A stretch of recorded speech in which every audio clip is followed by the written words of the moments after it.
শ্রীরামপুর লোকসভায় রবিবাসীয় জমজমাট নির্বাচনী প্রচার। আজকে প্রত্যেকটা দল কিন্তু তাদের নির্বাচনী প্রচার সারছেন। আজকের যে রবিবার ছুটির দিন, সেই ছুটির দিনে প্রচারের সুযোগ, এই সুযোগকে কেউই কিন্তু হাতছাড়া করতে চাইছে না। চতুর্মুখী লড়াই হচ্ছে এবার শ্রীরামপুর লোকসভা কেন্দ্রে। একদিকে যেমন তৃণমূল কংগ্রেস তারাও প্রার্থী দিয়েছে, তাদের 3 বারের সাংসদ কল্যাণ বন্দ্যোপাধ্যায় তিনি দাঁড়িয়েছেন। অন্যদিকে আর বিজেপির পক্ষ থেকে কবির শঙ্কর বোস শ্রীরামপুর বিধানসভা কেন্দ্রের হারা বিজেপি প্রার্থী, তাকে কিন্তু প্রার্থী করেছে লোকসভা কেন্দ্রে। আবার তার অন্যদিকে বামেরা তাদের যুবনেত্রী দীপশিতা ধরকে প্রার্থী করেছে এবং অন্যদিকে আবার শাহরিয়ার মল্লিক তাকে কিন্তু প্রার্থী করেছে। এই 4ই প্রার্থী কিন্তু আজ শ্রীরামপুর লোকসভা কেন্দ্রের এই যে রবিবাসীয় যে প্রচারের সুযোগ, এই ছুটির দিনের প্রচার কেউই কিন্তু মিস করতে চাইছে না। সকাল থেকেই কিন্তু প্রচারে রয়েছে প্রত্যেকটা রাজনৈতিক দলের তাদের লোকসভা কেন্দ্রের যে প্রার্থী, শ্রীরামপুরের লোকসভা কেন্দ্রের প্রার্থী, তারা প্রচারে রয়েছে সকালেই কিন্তু মাকড়দার জগৎবল্লভপুরে মাকড়চণ্ডী মন্দিরে পুজো দিয়ে প্রচার পর্ব শুরু করেন বিজেপি প্রার্থী কবির শঙ্কর বোস। তিনি বেশ কিছু এলাকায় জগৎবল্লভপুরে বেশ কিছু পঞ্চায়েতে তিনি কখনো হেঁটে কখনো গাড়িতে সাধারণ মানুষের সঙ্গে কথা বলতে জনসংযোগ করেন। অন্যদিকে বড়গাছিয়া বাজারে সেখানেও কিন্তু যারা বিক্রেতা, সন্ধ্যা বাজার সকাল বাজার, সেখানে বিক্রেতা তাদের সঙ্গে কথা বলেন, সাধারণ মানুষের সঙ্গে কথা বলতে জনসংযোগ কর্মসূচি সারেন। তাই ঠিক অন্যদিকে কল্যাণ বন্দ্যোপাধ্যায় 3 বারের সাংসদ, এই কেন্দ্রেরই শ্রীরামপুর লোকসভা 3 বারের সাংসদ কল্যাণ বন্দ্যোপাধ্যায় তিনিও কিন্তু সকাল থেকে এই জগৎবল্লভপুরের মাটি কিন্তু কামড়ে পড়ে রয়েছে, একেবারে বললেই চলে। সকাল থেকেই শঙ্করাটি 1, শঙ্করাটি 2 থেকে শুরু করেছেন প্রচার।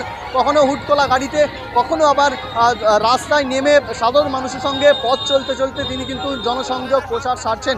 প্রচুর পরিমাণে সাধারণ মানুষ, তৃণমূল কংগ্রেস কর্মী সমর্থক, তারাও কিন্তু এই প্রচারে কল্যাণ বন্দ্যোপাধ্যায় তার সঙ্গে পামি দিয়েছে। তারই ঠিক অন্যদিকে সিপিএম প্রার্থী দীপশিতা ধর, সেও কিন্তু এই জগৎবল্লভপুরের মাটি কোনোরকমভাবে ছাড়তে চাইছে না। কেন, আজ সকাল থেকেই ডানকুনির বন্দেরবীর এলাকা থেকে শুরু করে প্রচার পর্ব শুরু করেন এবং সেখান থেকে কালীপুর পর্যন্ত প্রচার করেন এবং কখনো দেখা যাচ্ছে হুটকলা একটি টোটোই এবং কখনো আবার রাস্তায় নেমে পথ চলতি মানুষের সঙ্গে কথা বলে প্রচার সারছেন।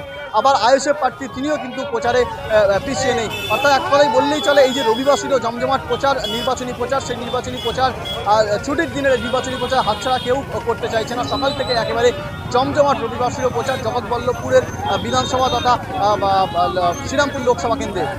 প্রত্যেকটা দলই কিন্তু তাদের জেতার পক্ষে 100% আশাবাদী। একদিকে যেমন কল্যাণ বন্দ্যোপাধ্যায়, অন্যদিকে বিজেপির আবার রয়েছে কবির শঙ্কর বোস, সিপিএমের রয়েছে দীপশিতা ধর, আবার আইএসএফের রয়েছে শাহরিয়ার মল্লিক। অর্থাৎ প্রত্যেকটা দলের প্রত্যেকটা প্রার্থী শ্রীরামপুর লোকসভা কেন্দ্রের যে চতুর্মুখী লড়াই, এই লড়াই কিন্তু প্রত্যেকেই 100% কিন্তু জেতার পক্ষে আশাবাদী। আর সকাল থেকেই একেবারে শ্রীরামপুর লোকসভা কেন্দ্রে তারা কিন্তু মাটি কামড়ে পড়ে রয়েছে। বিভিন্ন জায়গায় তাদের দলীয় কর্মসূচি সারছেন, জনসংযোগ কর্মসূচি সারছেন, সাধারণ মানুষের সঙ্গে কথা বলছেন, জনসংযোগ করছেন, সাধারণ মানুষের কাছে ভোট চাইছেন। অর্থাৎ এই যে রবিবাসীয় প্রচার, এই প্রচারের ছুটির দিনের এই যে প্রচার, সাধারণ মানুষের কাছাকাছি যাওয়ার এই যে সুযোগ, এই সুযোগ কিন্তু কেউ হাতছাড়া করতে চাইছে না। প্রত্যেকটা দলই কিন্তু তাদের একেবারে নির্বাচনী প্রচারে ঝাঁপিয়ে পড়েছে। আর মাত্র কয়েকটা দিন বাকি লোকসভা নির্বাচন। তবে শেষ হাসি কে হাসবে সেটা জানা যাবে 4ই জুন, সেদিকে কিন্তু নজর থাকবে আমাদের।